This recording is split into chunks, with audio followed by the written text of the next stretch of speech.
Well, good morning. Happy holidays. We can say that now, right? And welcome to another Wine Steward video. There's so much to tell you that I'm going to forget some things.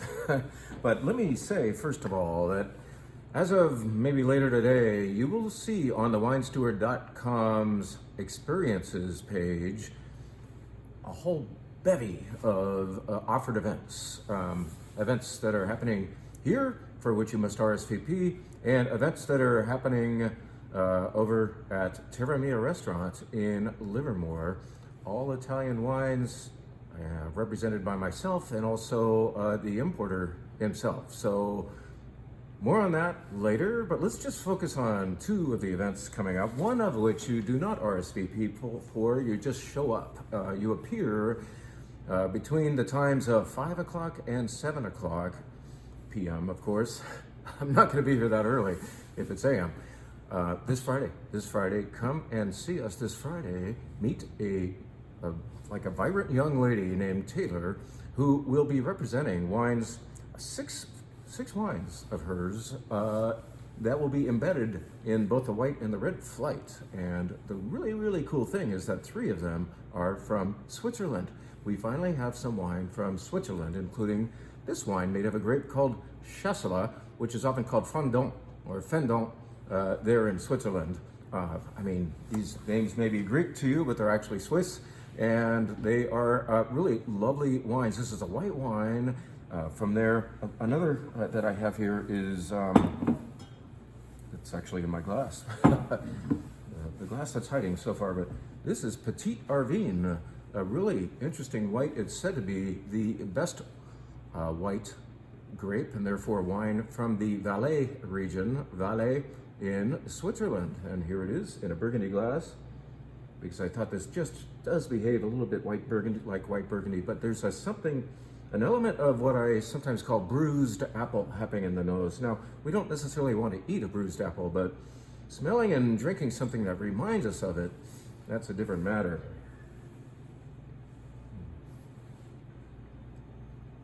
What I think is different here from white Burgundy is it's a different kind of fruit and perhaps a different feel too. Maybe there's a little bit of tannin going on in this white wine. It's very compelling stuff. Petit Arvin from the Valais region of Switzerland, Chasselas, and something perhaps a little more familiar will also be offered. This is Gamay. Gamay is an important grape to the Swiss, and this is very delicate. I believe it never saw a barrel. It's very pert and lively and fresh and very aromatic, as you would expect Gamay to be. These 3 wines, among others, are represented to us by Taylor, and no fewer than 6 of her wines are, as I said before, in either the white flight or the red flight, or offered as the sparkling wine of the week. So the main thing is try to be here between 5 and 7 this Friday evening to enjoy these wines. And I haven't even gotten to the best part, or at least the very complimentary part, raclette.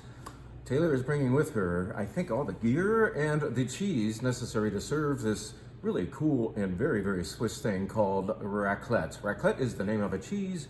Raclette is also the system of preparing it, melting the just the top layer of it, scraping it off onto something, perhaps the bread that I'm baking today, and so on. We'll have raclette and beautiful Swiss wines. A very Swiss thing to do, which we just have never done before, because frankly, obtaining Swiss wines is kind of tricky.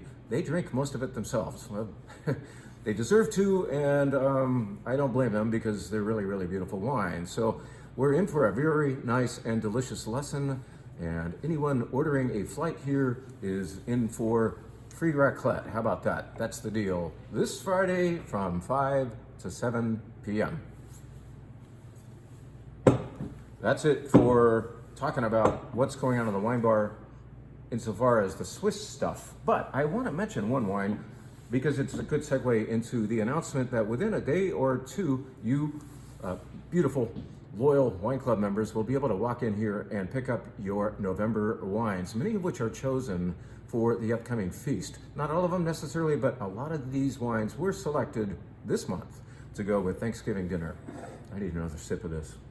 This would go great with Thanksgiving dinner. That's the other point behind doing these Swiss wines right now. All 3 of those that I just showed you would be beautiful very complimentary on that particular feasting day. So with this is a wine going to the Wine Adventure Wine Club, and it lets us talk once again about the difference between Beaujolais Nouveau and the good stuff from Beaujolais. Beaujolais Nouveau is, most would say, a fun and silly celebratory wine. It celebrates this year's harvest because it was in fact on the vines only a couple of months ago and is all of a sudden here on the third Thursday of November. Well, we really don't play with the Nouveau anymore because frankly it's an innocently fun wine that gets in the way, I believe, of telling you about more important Beaujolais. Beaujolais is the name of the location, okay? Gamay is the grape they grow there. Both Beaujolais Nouveau and, more important, Beaujolais are made of the Gamay grape, including this wine from a sub-region or district or neighborhood of Beaujolais called Fleury. There are 10, and I think they're submitting to add another 1 or 2, 10 different crus, C-R-U, of Beaujolais, these more important, precisely boundaried places where it is believed that the wine, the Gamay, grows a little bit better within Beaujolais. So you get regular Beaujolais, this big general area, not too big really. Within it, you've got Beaujolais Village, more important stuff, and then within that, you've got these different crus, Morgon and Moulin au Vent and the like. Well, Fleury is one of those crus. Fleury is better Beaujolais, okay? And it is Gamay. It's fragrant. It's so pretty. I want some right now. I can't reach it. Anyway, I'll be writing wine club notes about it pretty soon and telling you what I just told you right now, that the better Beaujolais comes from the crus of Beaujolais, Moulin au Vent, Morgon, Brouilly, and so on. And they make fantastic Thanksgiving wines, and they're made of the Gamay grape. Very fragrant. Pour them into a glass shaped like this, a burgundy glass. And don't expect necessarily the biggest wine in your mouth, but wow, what a personality. When you smell this wine, you're gonna know where you are. You're in Fleury, within Beaujolais, just south of Burgundy, France. And that's the cool thing too. These wines are more affordable than red Burgundy, which is Pinot Noir from the north, but there's a resemblance. They're both very fragrant. They're both medium in body, and they both go so amazingly with turkey dinner. So, coming to your club, also on the wine bar flight, is this Fleury from Beaujolais. Let's tell you about one other event. I can describe all the upcoming events, but you can go on thewinesteward.com later today and see all of those described, Burgundy and Bubbles event and so on. Well, what I want to do in the meantime is an event called our Holiday Best. Now, this would have been the event that we do between Christmas Day and New Year's Day every year, when we do an event that we generally call the Best Wines in the Store events. And it is a mishmash, a delicious array of things from all over the place. No two wines competing with each other because everything is different. And it solves a dilemma for me, this event, that instead of doing after Christmas and before New Year's, we're gonna rush to it now. We're gonna do it next Tuesday. So on Tuesday what's today? Tuesday's the 11th, so therefore Tuesday the 18th. Now this event will cost, I think, $80 a person. That's because the wine will be very, very good. And it's all-inclusive in that we are also offering an array of cheeses and charcuterie and my bread and other goodies on perhaps the lower bar over there that you can visit and revisit to replenish your plate while you're enjoying some of the greatest wines you've ever had. For instance, this is a great wine that you've probably never had, and I've talked about it before, but it solves a dilemma for me. The dilemma is, how can I get this into your mouths? First of all, you're walking along the foreign wine wall down there, and you're probably not going to pick this up because you've never heard of Scaccia Diavoli, that's the producer, Montefalco, that's the region, Sagrantino, that's the grape. Well, that's a lot of gibberish to most of you. So you're probably not going to naturally reach for it. Well, what if we force it on you at this event? The other problem with the wine is this price is in, like, I think the mid or high 50s, and that's a hard wine for us to put onto our wine bar menu. We want to kind of stay in the 20s to 40s with our wine bar wine. So this is inconvenient in that nobody knows what the hell it is, and the price is just a little bit farther up than the wine bar menu would accommodate. So, dilemma solved. We're doing it at this Holiday Best event. Our Holiday Best event next Tuesday evening will tell you about Sagrantino from the Montefalco region in Umbria, just south of Tuscany, Italy, and we will taste it along with some delicious cheese and Jim's bread and we'll light some candles. How about that? Yes, let's light some candles. Let's get festive, let's get holiday. What else are we thinking about doing? Once again, no two wines will compete with each other, so why don't we do a red Burgundy? This is a beauty. We do have a Burgundy event coming up, but this probably will not appear in it because almost all the Burgundies we're doing are from one particular importer, and he does not import this. So this is sitting down there. Nobody knows what the hell it is. Where is Rui? Or is that a grape? Or we'll explain that. This is actually very, very beautiful Pinot Noir from Rui in the Côte Chalonnaise portion of Burgundy. We'll show it next Tuesday. Maybe. I'm still choosing the lineup, but this is a contender. How about a Bordeaux? It's Bordeaux time of the year, and yes, we just did very delicious and impactful and effective and successful, I would say, we sold a lot, Bordeaux events, but this did not appear because it didn't come from the particular importer we were featuring. So Frank Fallon just sits down there, and many don't know it. It is the second wine, however, of world famous, at least to Bordeaux lovers, Félon Ségur, in the Saint-Estèphe region of Bordeaux. It's beautiful, and it's a little more ready to drink because as the second wine, it's made a little more accommodatingly. Wow, I said that right the first time. Frank Fallon Bordeaux, we'll talk about it. We will pour it at the Holiday Best event. What else might happen? Well, how about this? This is a white wine that couldn't quite get squeezed into our recent Spanish wine event. This comes from Galicia. It's a blend, I believe, of 3 different grapes, Lorero, and maybe Albarino's in there too, maybe some Godello. I'll know better next week, but I have tasted it. I really liked it. I wanted to show it to you last week at the Spain event. I just had too many good ideas, so this is a spillover to the best of, call it our Holiday Best event. Our Holiday Best. You can dress up for this one, by the way. You don't have to. How about the fact that we're not doing a Chateauneuf du Pape event anytime soon? This is, in fact, the time of the year when we traditionally do it. Well, we did it back in August instead because of the availability of certain wines that had just arrived from Europe, and I had to get them in front of you earlier. So, how about this wine that has come in the meantime? This just arrived on, appears on the shelf as of only 1 week ago, and this is Bonpas, Chateauneuf du Pape, from the Juicylicious vintage of 2023, I believe, isn't it?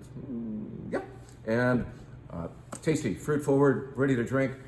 All of these wines, of course, are meant to entice you to buy them and drink them for your upcoming holiday feasting. So whether it's Thanksgiving or Christmas, you're going to identify wines that night that you will be able to already enjoy. In other words, you don't have to cellar these forever. I'm going to choose wines that can be aged or enjoyed right away. So that is happening next Tuesday for only 28 of you.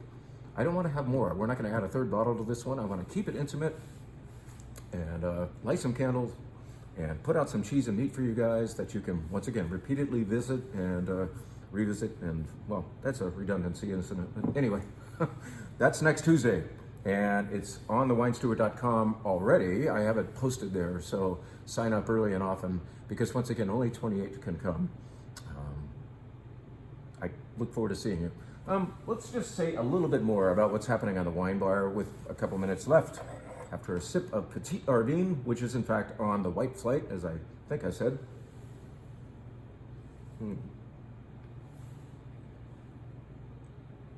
That is lovely. I'm sticking with a bruised apple thing and maybe quince.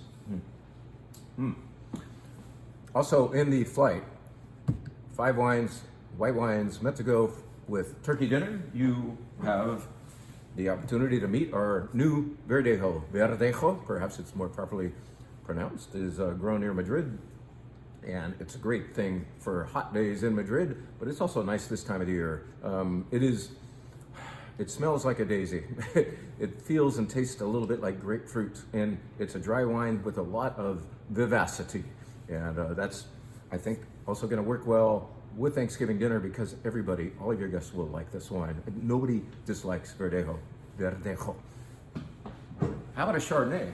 You may have noticed over the years, if you've been listening to us over the years, that we're not always promoting or advocating the idea of Chardonnay with Thanksgiving dinner. Well, let's adjust that and say white Burgundy would be great. And this wine from Oregon would also be great. In other words, we're avoiding the oaky butter bombs and advocating something that with a little more refreshment, a little more acidity, a little more poise than those over-the-top Chardonnays. And this is a beautiful wine from Kelly Fox. We just brought it in as a semi-discreet Chardonnay that I think would work really well with Thanksgiving dinner. Finally, at least for the white flight, describing that, because I already told you about the Chasselas from Switzerland, the Petit Ardenne, that's almost gone, from Switzerland, Verdejo, Oregon Chardonnay. Isn't this fun? I mean, jumping all over the place is my favorite thing with wine. That's just like, surprise me. That's what's going to happen next Tuesday night, everything being different, right? Vouvray, a beautiful Vouvray that we were carrying earlier this year has finally found its way back to the shelf. Vouvray is the location. Chenin Blanc is the grape, and don't back up, don't recoil with horror. This is, if you were worried about this being sweet, it's not. It's a nice dry Chenin Blanc from perhaps one of the greatest places in the whole world to grow that grape. Vouvray is always going to be 100% Chenin Blanc. It has to be by local wine law, and this is a beauty. Also affordable, and also fantastic for Thanksgiving dinner. I know I'm getting spendy with the time, so how about describing just two more wines that are on the red wine flight. I already mentioned the Gamay from Switzerland. We'll be doing that. And this wine, which Taylor, aforementioned wine rep Taylor, a new friend of ours, you're going to enjoy speaking with her. She's smart. She knows her wine, and she has done a lot of time over in France. She's a WSET 3, and well, if you don't know what that is, just know that she has studied the subject of wine hard enough, diligently enough to pass a stringent test to prove what you know. She sells us this. This is from the Langhe region, Roero region of Piemonte or Piedmont, Italy. It's 100% Nebbiolo, as you might expect. And it is Nebbiolo that saw no wood. I believe it was all concrete, fermented and aged, and it grew in sand. And what happens when you grow a grape in sand is you generally have a lower amount of color, whereas Nebbiolo never has a huge dark color. This is even more pale than Nebbiolo could be because of what it grew in. But what you get is a beautiful nose. The fragrance of this wine, which doesn't really astound you visually, is why we drink Nebbiolo, to smell it out of a glass of this shape. So that's in the red wine flight. Wines like that do really, really well with Thanksgiving dinner, by the way. Wines that are medium-bodied and super fragrant. Let's tell you about just one more wine that does that. Super fragrant, a little more hefty in body, but still curvy and round and voluptuous and not tannic and not oaky as a Cabernet might be. This is 100% Syrah from our friend Tony Deluman out at Madison Vineyards in Livermore. If you haven't heard of them yet, it's because you haven't shopped here very much, because we are big on this producer. And you haven't heard of them also because they don't have a tasting room to visit. They have a winery, they have a vineyard, and that's it. So you might be able to visit them privately, but otherwise, come to the Wine Steward and try their wines. You'll often see their Cabernet offered on our wine bar, which it is this week by the glass. And this week it is joined by this really beautiful Syrah. And you might be saying, Syrah, isn't that too big for Thanksgiving dinner, for what you're suggesting for that holiday feast? If you're smoking the turkey, if you're focusing on the dark meat, this qualifies. And also it qualifies because the fruit is juicy, delicious. This is one of the best wines ever made in the Livermore Valley, in my opinion. If you can get your head into Syrah, you will recognize that. Happy Thanksgiving in advance. Think about next Tuesday night's event, but don't think too long. Sign up right away because only 28 people are allowed in.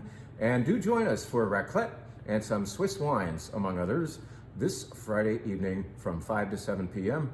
And you'll get to meet the witty, dynamic, and super smart Taylor, our wine rep for many of the wines we'll be having, especially from Switzerland. How about that? Thank you.